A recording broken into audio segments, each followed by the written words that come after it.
died. Nearly everyone on the mountain was gone. Only 4 of us remained. There was me and my 4-year-old daughter, Katie. Edie Reese was still with us. She was an 80-year-old woman who came to Big Bear with her husband Manny every year. Edie and her husband eventually moved to our property when Big Bear fell. Manny passed away from natural causes, and last but not least was Lev Boswick. I don't know what I would have done without Lev. I had known him my entire life. We had been friends since he came to America from Serbia at 10 years old when he was adopted by the Boswick family who owned Big Bear. He didn't speak a word of English at first. However, that didn't stop us from being best friends. We had our ups and downs later in life. All that was put in the past when the virus hit. Lev was there for everyone, and kept going strong even when his own father died of the virus. Strong as an ox with a heart as big as his body, Lev was our rock. We stayed at my father's cabin for months. We weren't the only ones alive. We couldn't be. We found out the military had initiated places called green areas, camps placed in towns that were still alive, with low levels of infection.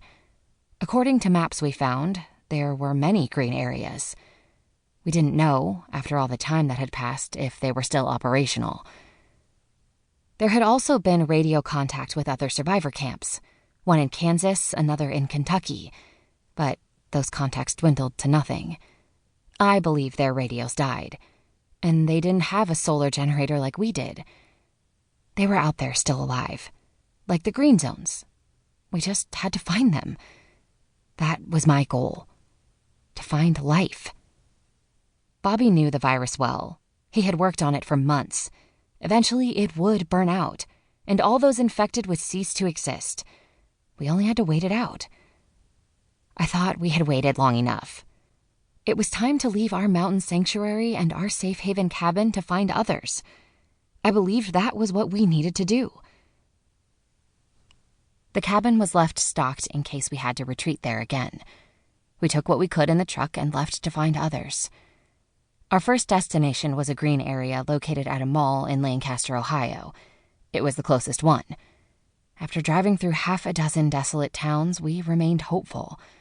After all, we hadn't seen a single infected. That was a good thing. However, we didn't see a single uninfected either.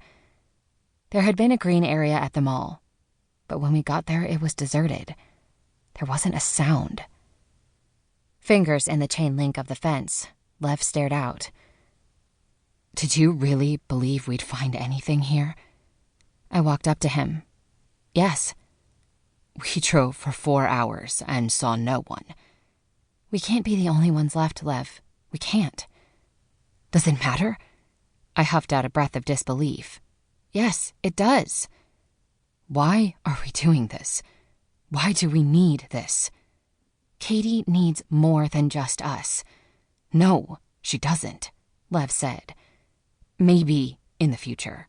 Not now. She doesn't need to see this." He spanned his hand across the scene before us. "Dead world." "That's right. She needs to see life. We need to find life." "Don't you get it?" Lev stepped closer. "We are life. You, me, Katie, and Edie. We have life. We don't need to find it." "If we wait too long, we may never find anyone," I said, shifting my eyes to the camp. "You think these people moved?" Lev asked. "The longer we're out here, the more chance we have of never finding a soul. What if those who lived are doing what we are doing? Searching. Then we become nothing but wanderers and targets for the desperate." "What are you saying, Lev?" "I'm saying I will do whatever it is you want to do. If you want to go to the next place, we will. Kentucky, we'll go there. However, I believe if you are looking for life, we already left it." "The cabin?" Lev nodded. "It's the best example of green you can get. Trees, plants, deer that drive us nuts, and graves. That's not life. Those aren't graves. Those are people we love. A reminder of our lives." He inched closer.